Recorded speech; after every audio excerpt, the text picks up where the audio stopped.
Hello, everyone, and welcome to Thursday morning. It's Stephen Whiteside here from theuptrend.com. Well, I won't keep you very long this morning. There's not much to say. The president flipped the recession switch yesterday. Stock index futures sold off sharply. We've got the VIX up nearly 17% in the pre-market. Notice how as the stocks get smaller, when you get down to the Russell 2000 here, we're down just under 5% so far in the pre-market. So what we've noticed over the past few days is the market has sold off in the pre-market and come back later in the day. We'll have to see if that happens today. But for the most part, we're coming into this on the right side of this particular move in the market.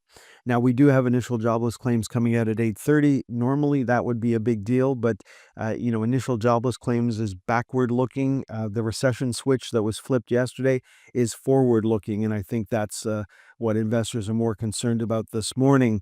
Now, looking at the VIX coming into Thursday, the VIX is still on a buy signal. That's negative for stocks. We did get a bunch of buy signals from Wednesday's trading action, and you need to ignore those. So the TSX popped yesterday. We got a lot of buy signals in the Canadian market. You need to ignore those this morning. Just sit on your hands. When Bombardier is back on a buy signal as of Wednesday's close, you need to ignore it. We in the U.S., consumer discretionary, for example, gave us a buy signal. American Express gave us a buy signal. Lazy Boy gave us a buy signal yesterday. These are all short-term buy signals, and normally we would be looking at taking them. But today we're going to ignore them. When we talk about, the daily right side charts, it is for short-term traders. We're looking for, a 2-week move in the market. More conservative investors are going to look at the midterm chart and nothing happened yesterday that would encourage them to be buyers.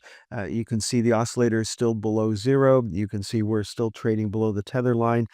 We need Lazy Boy, for example, to go up another 5% before longer-term investors would start to get on board. Of course, everything right now is trading from underneath the major moving averages and then underneath the flypaper channel. And then if we are going to attract longer-term investors, if you go to the weekly chart, you can see we need to get up over $44.75 this coming Friday. That's not likely to happen. And then here's something interesting, for the institutional, the long-term, the forever investors, the monthly chart for Lazy Boy just generated a sell signal. It's the first time in a couple of years. And you can see the last time we generated a sell signal back in 2021. We were down for a year or so. And so looks like it could be the start of something right now for Lazy Boy. So far, just 2 dots down here. Of course, a major trend starts when 4 dots appear. That hasn't happened just yet. Now, the major index ETFs, we're still on sell signals for the Dow, for the S&P 500, for the equal weighted, for the NASDAQ 100, the equal weighted, the next generation NASDAQ 100, the Russell 2000, small caps, micro caps, and semiconductors, which had a nice day on Wednesday, but that's all going to be blown away at the open on Thursday morning. Now, we did get a buy signal in the TSX, so we've got a buy signal in the bull ETF for the TSX, so we're going to ignore that this morning, and we're also going to ignore the sell signal in the bear ETF. We're going to ignore that on Thursday, and of course, we'll wait for the next close, in this case for the bull ETF above the upper channel line, or the next close on the bear ETF below the lower channel line. So we'll be looking for those changes coming forward, but anything that happened on Wednesday, we're going to ignore it, hold our nose, and make our way through Thursday's big sell-off. Have a great day, folks. It's not going to be pretty out there. It looks like we're on the right side of most of the major signals out there, so not a lot to worry about on Thursday. No reason to panic.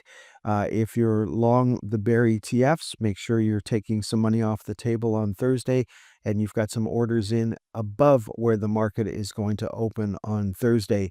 Have a great day. Next time you'll hear my voice is on Friday morning. Thanks for tuning in until the very end of today's stock market timing educational video. If you found the content valuable, don't forget to express your support by hitting the like button, leave a comment, sharing with your friends, and subscribing to our channel for more insightful updates. Remember, in the world of stocks, timing is crucial, and following the trend can be your greatest ally.